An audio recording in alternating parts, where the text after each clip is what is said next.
तो guys just 12 पे आप लोगों का तहे दिल से स्वागत है। चलते हैं आप लोगों के जो कुछ टॉपिक्स हैं, जैसे कि मान लीजिए, जैसे कि एक टॉपिक है किरचॉफ का नियम। ठीक है, किरचॉफ का नियम क्या होता है, आइए उसके बारे में जानते हैं।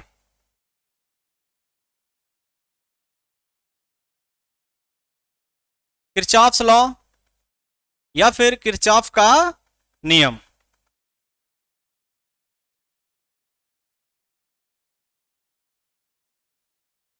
किरचॉफ का नियम, ध्यान दीजिए क्या होता है। ठीक है, देखिए क्या है ना कि इसको आप लोगों को थोड़ा शॉर्ट में पढ़ना है। आप लोगों को उतना डीपली तो नहीं पढ़ना है, लेकिन आप लोगों को थोड़ा सा इसको शॉर्ट में पढ़ना है। जैसे किरचॉफ का नियम क्या होता है, किरचॉफ कौन थे, तो किरचॉफ एक साइंटिस्ट थे। तो किरचॉफ का नियम आपको लिखना कैसे है, जैसे किरचॉफ ने विद्युत संबंधी जो नियम दिए उसे किरचॉफ का नियम कहते हैं। वो प्रथम नियम द्वितीय नियम को लोग उसी में बोल देते हैं, ऐसा कुछ नहीं है। आप इसको बोलेंगे कैसे, लिखेंगे कैसे इसको, किरचॉफ का द्वितीय नियम क्या है, प्रथम नियम क्या है, उसको लिखने से पहले किरचॉफ का नियम लिखना है। क्या लिखना है कि किरचॉफ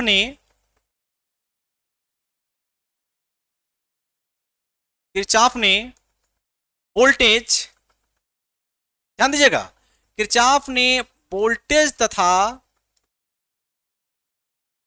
करंट से संबंधित, वोल्टेज तथा करंट से संबंधित जो नियम दिए उसे किरचॉफ का नियम कहते हैं। ऐसे लिखना है, उसे किरचॉफ का नियम कहते हैं। देखो एग्जाम में ऐसे लिखा जाता है, किरचॉफ ने वोल्टेज तथा करंट से संबंधित जो नियम दिए उसे हम किरचॉफ का नियम कहते हैं। और एक कितने नियम दिए, तो दो नियम दिए। ठीक है, अब यहां पर लिखेंगे इनके दो नियम है। कितने नियम है बाबू, इनके दो नियम है। ठीक है, तो हम यहां पढ़ेंगे कौन कौन सा नियम, तो किरचॉफ का प्रथम नियम, और एक पढ़ेंगे हम कौन सा नियम, किरचॉफ का द्वितीय नियम। ठीक है, फर्स्ट नियम, first law and second law. Okay, चलते हैं। देखो फर्स्ट लॉ क्या है, इसको हम पढ़ेंगे कौन सा नियम है बाबू, किरचॉफ का कौन सा नियम, प्रथम नियम। ओके, अब ध्यान देना है, किरचॉफ का जो प्रथम नियम है, किरचॉफ का प्रथम नियम, उसे धारा संबंधित नियम भी कहते हैं। ठीक है, करंट से संबंधित नियम भी कहा जाता है। तो क्या कहते हैं, तो पहले लिखेंगे इसको कि किरचॉफ का, ध्यान दीजिएगा, किरचॉफ का प्रथम नियम, किरचॉफ का प्रथम नियम धारा संबंधी नियम भी कहलाता है।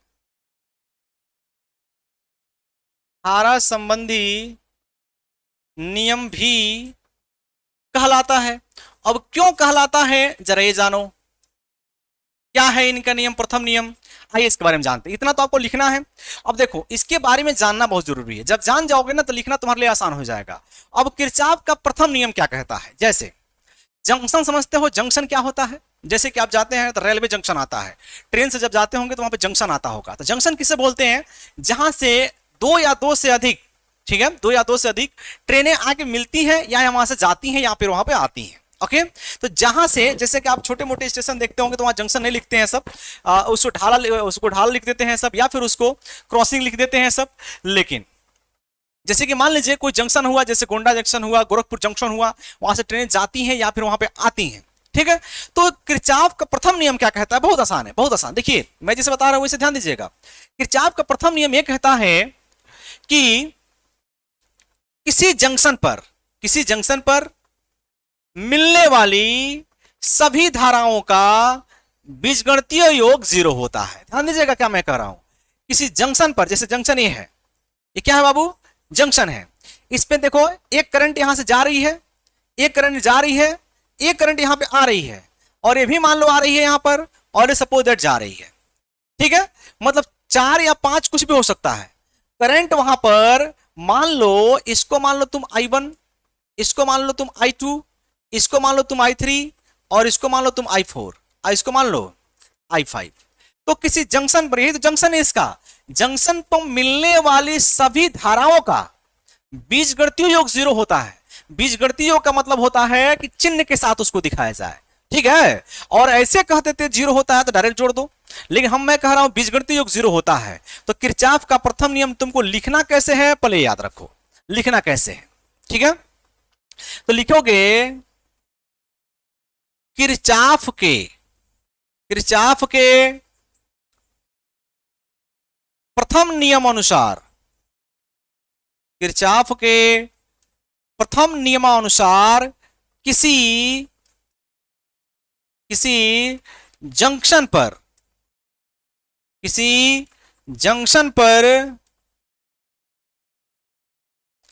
मिलने वाली सभी धाराओं का,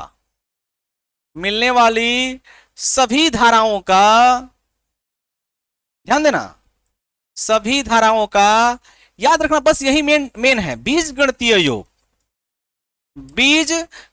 योग याद रखना। एग्जाम में ये लिखना बहुत जरूरी है, बीजगणितीय योग 0 होता है। बीजगणितीय योग कितना होता है बाबू, 0 होता है, शून्य होता है। मतलब ऐसे लिखोगे the summation of I equal to 0, I equal to 0 to I equal to n, इतना। मतलब क्या होता है बाबू, किसी जंक्शन पे मिलने वाले सभी धाराओं का बीजगणितीय योग 0 होता है। अब बीजगणितीय योग क्या कहता है, बस सिंपल सा है, आने वाली करंट को अगर तुम प्लस से दिखा रहे हो तो जाने वाली करंट को माइनस से दिखा दो, एज योर विश। या फिर अगर आने वाली करंट को तुम माइनस दिखा रहे हो तो जाने वाले को प्लस दिखा दो, अरे एक दूसरे को उल्टा दिखा देना है, ठीक है। तो क्या होता है भाई, summation of current equal to 0, तो बीजगणितीय योग 0, तो आने वाली करंट को प्लस दिखा दो तो जाने वाली को 0, सॉरी माइनस। तो क्या होगा, आने वाली करंट देखो कौन कौन सी है, देखो जा रही है, मैं अपने आप से मान लेता हूं, माना कि आने वाली धारा, ये देखो बीजगणितीय योग का मतलब यही होता है, आने वाली धारा अगर प्लस है तो जाने वाली धारा क्या हो जाएगी, आने वाली धारा अगर प्लस है तो जाने वाली धारा माइनस। अब देखो तुम लोगों को कुछ लोग उल्टा सीधा पढ़ा देते हैं, क्या पढ़ा देते हैं, आने वाली को प्लस जाने वाली को माइनस, रट्टा मार लो। ऐसा कुछ नहीं है, रट्टा नहीं मारना है, इसको सिंपल समझो। बीजगणितीय योग का मतलब ही होता है कि अगर आने वाली को प्लस मान रहे हो तो जाने वाले को माइनस, अरे उल्टा है ना, तो एक को प्लस तो एक को माइनस मान लो, ठीक है। तो देखो आने वाली करंट को प्लस, तो देखो ये जा रही है तो माइनस, देखो माइनस कितना हो जाएगा I1, फिर प्लस कर देना, देखो आने वाली प्लस है तो जाने वाला माइनस, ये भी जा रही है यहां से, तो भी माइनस I2। अब देखो फिर प्लस करके ये भी जा रही है यहां से, तो भी कितना हो जाएगा, प्लस कर लेना, अब ब्रैकेट में -I3। अब देखो ये देखो यहां पे आ रही है तो प्लस कितना हो जाएगा, +I4, ये भी आ रही है +I5 इक्वल टू 0, सबको जोड़ दो, इक्वल टू क्या हो जाएगा 0। तो मैं लिख सकता हूं कि -I1 -I2 -I3 +I4 +I5 equal to 0। यही होता है किरचॉफ का नियम, ओके। अब देखो, अब इसी को मैं ऐसे भी लिख सकता था, ये लिख सकता था I1 +I2 +I3 -I4 -I5 equal to 0, ऐसे में मैं लिख सकता हूं, ठीक है। कंफ्यूजन में नहीं आना है तुम लोगों को। अब देखो चाहो तो तुम ये भी कर सकते हो, माइनस वाले को उधर लेके चले जाओ, प्लस वाले को इधर रख दो, तो क्या आ जाएगा I4 +I5 equal to I1 I2 +I3।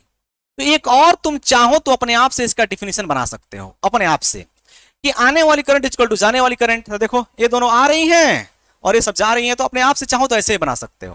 तो ये लेकिन एग्जाम में ऐसे नहीं लिखना है, आने वाले करंट इक्वल टू जाने वाले करंट। ये किरचॉफ ने नहीं कहा था, किरचॉफ ने तो ये कहा था कि किसी जंक्शन पे मिलने वाली सभी धाराओं का बीजगणितीय योग क्या होता है, 0 होता है। तो एग्जाम में ऐसे लिखना है। ये तो तुम्हारे नॉलेज के लिए कह रहा है, न्यूमेरिकल लगाने के लिए, कि आने वाली करंट इक्वल टू जाने वाली करंट। ये तुम्हारे नॉलेज के लिए है, लेकिन किरचॉफ ने नहीं कहा था। किरचॉफ ने कहा था कि मिलने वाले सभी धाराओं का योग 0 होता है। तो देखो, आने वाली करंट को प्लस तो जाने वाली करंट को माइनस, तुम्हारी मर्जी, आने वाले को माइनस मान लो तो जाने वाले को प्लस मान लेना, उल्टा माना जाता है, यही बस है साइन के साथ। अब चाहो तो एक और लिख सकते हो उसी चीज को, क्या लिख सकते हो, आने वाली धारा इक्वल टू क्या लिख सकते हो,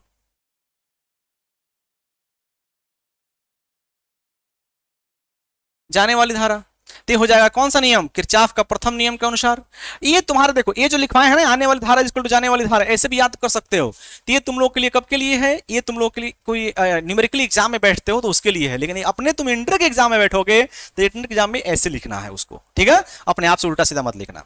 चलो एक बार थोड़ा और देख लो इसको, जैसे कि मान लो यहां पर कोई जंक्शन है, यहां पर कोई जंक्शन है, और यहां पर 4-5 करंट को दिखाया गया। ये मान लो जा रही है, ये भी जा रही है, ये यहां पे आ रही है, ये सपोज दैट जा रही है और यहां पे आ रही है। सपोज दैट ये है 5 एम्पियर, ये भी है 5 एम्पियर, ये 10 एम्पियर है, ये 3 एम्पियर है। पूछ रहा है इसमें करंट का मान कितना होगा, इसमें करंट का मान कितना होगा, न्यूमेरिकल ऐसे पूछ सकता है। तो सिंपल सा डिफिनेशन, आने वाली करंट इक्वल टू जाने वाली करंट, न्यूमेरिकल लगाने के लिए डायरेक्ट लगाना, लेकिन एग्जाम लिखने के लिए बताया है ना जैसे वैसे लिखना, ओके। लेकिन न्यूमेरिकल अगर लगा रहे हो तो डायरेक्ट इसको किया करो। कैसे, मैं डायरेक्ट लिखूंगा इसको, क्या लिख सकते हैं, लिख सकते हैं आने वाली धारा इक्वल टू जाने वाली धारा। चलो आने वाली धारा देखो कौन कौन है। अब प्लस माइनस का खेल खत्म है, जब आने वाली धारा बराबर जाने वाली धारा, जब एक तरफ लिखते हैं ना तब प्लस माइनस लगाते हैं, जब दोनों तरफ लिख देंगे तो प्लस माइनस लगाने का झंझट खत्म। देखो अब आने वाली करंट क्या है, देखो यहां पर ये आ रही है कितना एम्पियर, 10 एम्पियर, ये जा रही है इक्वल टू लिख दिया करो। देखो ये जा रही है तो इधर लिखो 5, ये भी जा रही है तो +5, ये यहां पे आ रही है तो +i, ये जा रही है तो उधर +5, सॉरी और 3 है ना, तो प्लस कितना हो जाएगा 3, ठीक है। देखो ये आ रही है, ये आ रही है, तो एक तरफ मैंने लिख दिया 1 2 3, ये जा रही है तो इन सब तीनों को एक साइड में मैंने लिख दिया, ओके। अब इसको जोड़ लो तो 10 + i कितना हो जाएगा, 10 + i इक्वल टू, ये कितना हो जाएगा 5 5 10 3 13, तो i इक्वल टू क्या आ जाएगा 13 - 10 इक्वल टू 3 आ जाएगा, ठीक है, इतना आ जाएगा। तो मैं यहां पर i की जो वैल्यू लिखूंगा वो कितना लिख सकता हूं मैं, 3 एम्पियर। हाँ, आने वाली की जाने वाली, ये ध्यान देना है। तो देखो ये अंदर की तरफ दिखाया गया है ना, अगर यहां पर प्लस आ रहा है मतलब हम सही हैं, अगर यहां माइनस आता अतः यहां लिखते, अगर माइनस आता तब इसका मतलब करंट जाएगी, बाहर जाएगी, ठीक है, उल्टा होगा, तो इसे लिखना पड़ता है। जैसे कि यहां पर देखो अगर धारा की दिशा ऐसे है तो ये प्लस आया है, अगर मान लो सॉल्व करते करते यहां माइनस आ जाता, जब माइनस आता तो क्या लिखते तुम यहां पर, अतः धारा की दिशा जो इधर है उसको उल्टा मान लिया जाएगा, मतलब माना कि धारा की दिशा विपरीत है, लिख दिया जाता है, ओके। तो ये रहा किरचॉफ का प्रथम नियम, ओके। आज के लिए इतना। किरचॉफ का द्वितीय नियम, इसको पढ़ने से पहले थोड़ा सा एक चीज के बारे में जानना आपको जरूरी है, मैं साइड में इसको बता दे रहा हूं, क्या जानना जरूरी है पहले देख लीजिए। देखिए जब भी, अच्छा आप एक बता दो, आप जब भी घाटे में जाते हैं तो इसका मतलब माइनस में जाते हैं, और अगर प्रॉफिट में जा रहे हैं इसका मतलब प्लस में जा रहे हैं, वही यहां पर फंडा अप्लाई करना है। जैसे अगर वोल्टेज घटेगा तो माइनस, अब वोल्टेज बढ़ेगा तो प्लस, ये लिखना है, ये ध्यान रखना है, याद कर रखना है। अगर वोल्टेज घटता है, वोल्टेज घटता है तो क्या लिखेंगे माइनस, और यदि वोल्टेज, सपोज दैट यदि वोल्टेज बढ़ता है तो क्या लिखेंगे आप लोग, ये दोनों चीज आपको याद रखना है। अगर वोल्टेज घटेगा तो माइनस, अब वोल्टेज बढ़ेगा तो प्लस, ये याद रखना है, याद करने वाली चीज है, अलग से मैं बता रहा हूं उसको, एग्जाम में नहीं लिखना है इसको। और एक और बात, अगर हमारे पास कोई बैटरी है, अगर कोई बैटरी है, जरा ध्यान दीजिएगा इस बारे में, अगर कोई बैटरी है 12 वोल्ट का, अगर मैं कहूं 12 वोल्ट की बैटरी है, एक पॉजिटिव है एक नेगेटिव है, तो अगर 12 वोल्ट की बैटरी है तो इसका मतलब ये होता है कि प्लस वाले का वोल्टेज 12 वोल्ट होता है, अब माइनस वाले का वोल्टेज 0 वोल्ट होता है। कोई लड़के उल्टा सीधा पढ़ लेते हैं, प्लस वाले का +12 वोल्ट और माइनस वाले का -12 वोल्ट, ऐसा कुछ नहीं होता है। +12 वोल्ट प्लस वाले का 12 वोल्ट और माइनस वाले का 0 वोल्ट। जैसे पृथ्वी का जो वोल्टेज होता है ना, निगेटिव है, पृथ्वी हमारा पूरा निगेटिव है, इलेक्ट्रॉनों का समूह है, वोल्टेज कितना होता है, पोटेंशियल 0 वोल्ट होता है। उसी तरह इनका भी निगेटिव जो होता है उसका पोटेंशियल कितना होता है, 0 वोल्ट होता है। तो अब तुम बताओ कि अगर मैं इधर जाऊंगा तो वोल्टेज घटेगा कि बढ़ेगा? इधर जाने वोल्टेज घटेगा तो माइनस भी लिखेंगे, और अगर इधर आ रहे हो इधर तो देखो 0 से 12 की तरफ आ रहे हो तो प्लस भी लिखोगे, क्योंकि वोल्टेज बढ़ेगा, ये ध्यान रखना है। ओके, अगर बैटरी में तुम इधर से उधर जाओगे तो वोल्टेज घटेगा, आज छोटका से बड़का में आओगे तो वोल्टेज बढ़ेगा। ऐसे सिंपल से याद रखो, ऐसे भी देख सकते हो, इंटर में अधिकांश लड़के ऐसे याद करते हैं, तो याद भाई समझा भी करो इस चीज को। देखो बड़े वाले से छोटे में जाओ तो माइनस, अब छोटे में से बड़े में आओ तो प्लस, तुम बढ़ रहे हो तो प्लस, घट रहे हो तो माइनस लिखना है। एक और बात, अगर कोई प्रतिरोध हो, अगर कोई प्रतिरोध आर है, धारा इसमें आई है, तो याद रखना है अगर धारा की दिशा में जा रहे हो तो माइनस आई आर लिखोगे, और धारा के विपरीत आ रहे हो तो प्लस आई आर लिखोगे। ओके, ये भी याद करने वाला नहीं, मैं समझा भी दे रहा, क्यों? क्योंकि धारा जो होती है हमेशा हाई वोल्टेज से लो वोल्टेज की तरफ जाती है, तो जब हाई वोल्टेज से लो वोल्टेज में जाओगे तो माइनस, क्यों? और लो वोल्टेज से हाई वोल्टेज में आओगे तो प्लस। धारा किधर जाती है, हाई वोल्टेज से लो वोल्टेज में, तो याद रखना है धारा की दिशा माइनस, अब विपरीत में प्लस लिखना है। अब चलते हैं किरचॉफ का द्वितीय नियम, देखते हैं क्या होता है।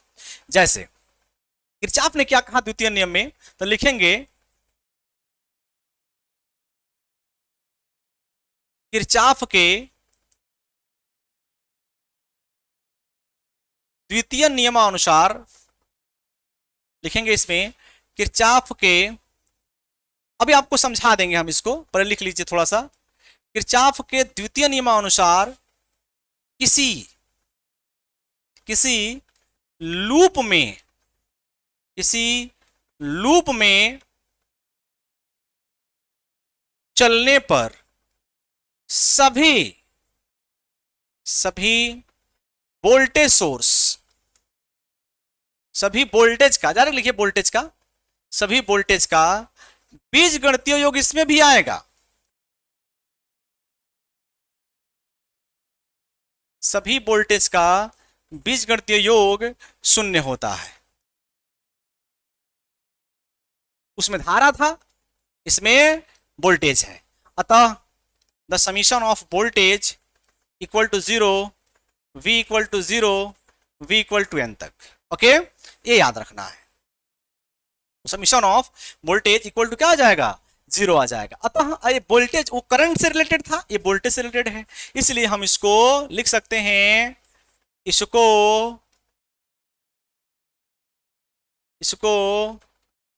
वोल्टेज संबंधी नियम भी कहा जाता है, वोल्टेज संबंधी नियम भी कहते हैं, नियम भी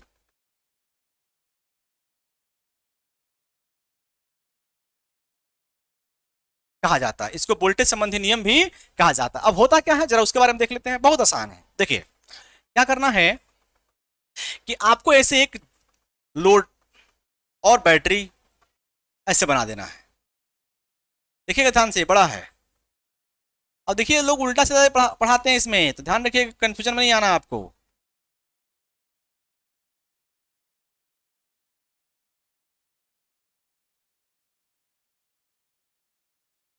ऐसे मैंने एक सर्किट बना रखा है इसमें। ओके, अब देखिए जरा ध्यान दीजिएगा, यह मान लीजिए पॉइंट ए है, ये बी है, ये सी है और ये डी है।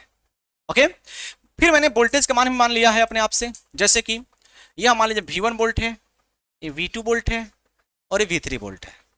ये मान लीजिए R1 रेजिस्टेंस है, ये R2 है और ये R3 है, और ये कौन सा है, R4 है। धारा देखिए, धारा आप अपने आप से किसी भी दिशा मान लीजिए, क्योंकि वोल्टेज हमको पता नहीं है। ठीक है, न्यूमेरिकल भी करते समय धारा अपने आप से मान लीजिएगा, जब आप सॉल्व करेंगे ना तो अपने आप से माइनस में आ जाएगा, अगर उल्टा मानेंगे तो अपने आप से माइनस में आ जाएगा। ओके, चलिए धारा मान लेते हैं इधर से, धारा ऐसे फ्लो हो रही है, धारा ऐसे फ्लो हो रही है, तो वही धारा इसमें भी जाएगी, वही धारा इसमें भी जाएगी, आई एम्पियर का, आई एम्पियर का। ओके, यहाँ भी कौन सा, आई, और यहाँ भी अब किरचॉफ के द्वितीय नियम के अनुसार किसी लूप में चलने पर, तो यही लूप हो जाएगा एच और बी, ऐसे चलिए चाहे ऐसे चलिए, हम किसी भी लूप में चल सकते हैं। तो ऐसे चले हुए हैं, तो कहां से ए से बी में गए हैं, बी से सी में गए हैं, सी से डी में आए हैं और डी से ए में आए हैं।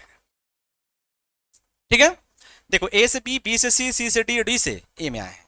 तो बस इस लूप में कैसे किरचॉफ का नियम लागू करना है ये देखा जाएगा। ओके, आइए देखते हैं कैसे लागू करना है, आपको ध्यान दीजिएगा। देखो ए से बी में चलो, कुछ है, कुछ नहीं है, छोड़ दो। बी से सी में चलो, बिल्कुल है। देखो धारा की दिशा में क्या लिखते हैं, धारा की दिशा में जाएंगे तो माइनस लिखेंगे, तो धारा की दिशा में वोल्टेज घटता है तो माइनस लिखो, तो कितना लिखोगे, माइनस IR1। ओके, चलो अब यहां से यहां देखो, इसमें एक क्या है पॉजिटिव और एक क्या नेगेटिव, घट रहे हो तो माइनस V2, माइनस V2। अब चलो यहां से यहां चलो, धारा की दिशा में माइनस लिखेंगे तो माइनस IR2, तो माइनस हो जाएगा IR2। ठीक है, अब यहां से इधर आओ, C से D में आओ, A से B में गए, B से C में गए, अब C से D में आओ, बिल्कुल है, तो I3 है, तो माइनस IR3, धारा की दिशा में चल रहे हैं तो माइनस IR3। चलो अब यहां से यहां आओ, तो देखो छोटका वाले से बड़े में आ रहे हो, तो बढ़ रहे हो ना, तो प्लस लिखोगे, तो प्लस कितना हो जाएगा V3। अब यहां से यहां आओ, धारा की दिशा में है तो माइनस IR4, तो माइनस कितना हो जाएगा IR4। ठीक है, और यहां देखो प्लस से माइनस में आ रहे हो, तो घट रहे हो कि बढ़ रहे हो, घट रहे हो, तो माइनस V1 इक्वल टू 0। ये होता है हमारा किरचॉफ के द्वितीय नियम से वोल्टेज और वोल्टेज का इक्वेशन, ऐसे लिखना है। ओके, चलो एक और एग्जांपल लेते हैं, अभी कंसेप्ट क्लियर होगा। एक और एग्जांपल लेते हैं, छोटा सा एग्जांपल ले रहे हैं, थोड़ा सा बड़ा हो गया है वो।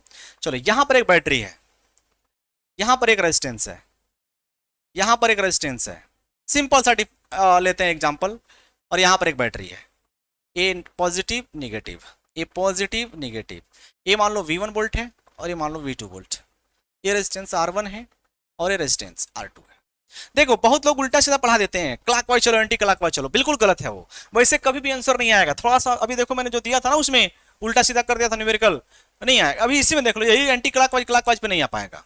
देखो तो मान लो ए है, ये बी है, ये सी है और ये डी है, कह रहा किरचॉफ का नियम लगाइए। चलो मैं उल्टा, चलो ऐसे ही चलो, क्या दिक्कत है। लूप बताओ, लूप हमारा क्या है बाबू, इसमें ऐसे चले हैं तो ए से बी, बी से सी, सी से डी, डी से ए में, ए से बी, बी से सी, सी से डी और डी से ए में, जहां से चले वहीं पहुंच गया, लूप हो गया हमारा।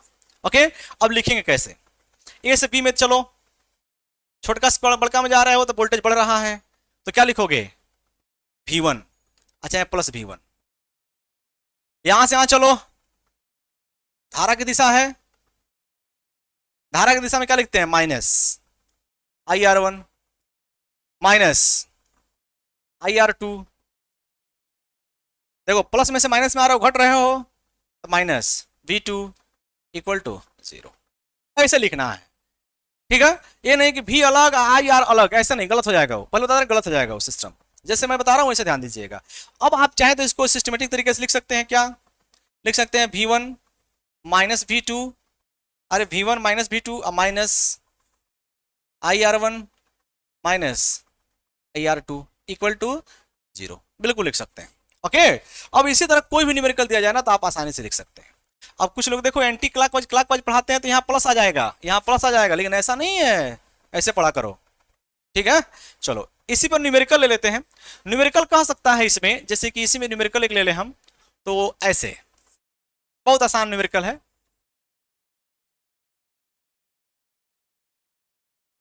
ये दे दिया 20 वोल्ट का है, ये दिया 10 वोल्ट का है, ये दिया 2 ओम का है और ये दे दिया 3 ओम का है। कह रहा है कि इसमें धारा कितनी होगी फाइंड कीजिए, आई फाइंड कीजिए। तो कोई दिक्कत नहीं, किरचॉफ का नियम लगा दो, आराम से आ जाएगा। ओके, तो यहां से चलो ए बी सी और D, A B C D और ए में, चलो चलो ए से बी में क्या लिखोगे, plus 20 volt minus I into 2 minus I into 3 -10 equal to 0। कितना आ जाएगा देख लो, 20 में से 10 जाएगा, 10 बचेगा, अब -2 और 3 5 आई इक्वल टू 0। कितना आ गया यहाँ से, 10 - 5 आई इक्वल टू 0, या मैं लिख सकता हूँ 10 इक्वल टू 5 आई, तो यहाँ पर 10/5 आ जाएगा इक्वल टू आई, तो ये कितना आ जाएगा 2 एम्पियर आई। तो आई का मान कितना आ गया बाबू, आई का मान आ गया 2 एम्पियर। तो ऐसे ऐसे न्यूमेरिकल भी आ सकता है, तो टफ नहीं, आप अपने तरीके से फॉलो कीजिएगा, ठीक है। ऐसे भी देख सकते हैं, डायरेक्ट मैं लगाना चाहूँ तो डायरेक्ट ऐसे लगाएंगे, ये दोनों सीरीज में है तो 2 3 5 एम्पियर। आइए देखो, ये प्लस है और ये प्लस है, ऊपर ऊपर है तो ये घट जाता है वोल्टेज, तो 20 में से 10 जाएगा, 10 वोल्ट, 10 वोल्ट बचेगा, अब 5 ओम बचेगा, डिवाइड कर दो 10/5, 2 एम्पियर आएगा। ऐसे भी कर सकते हो, लेकिन एग्जाम में ऐसे करना है, ओके। इतना के लिए थैंक यू, चलते हैं आगे।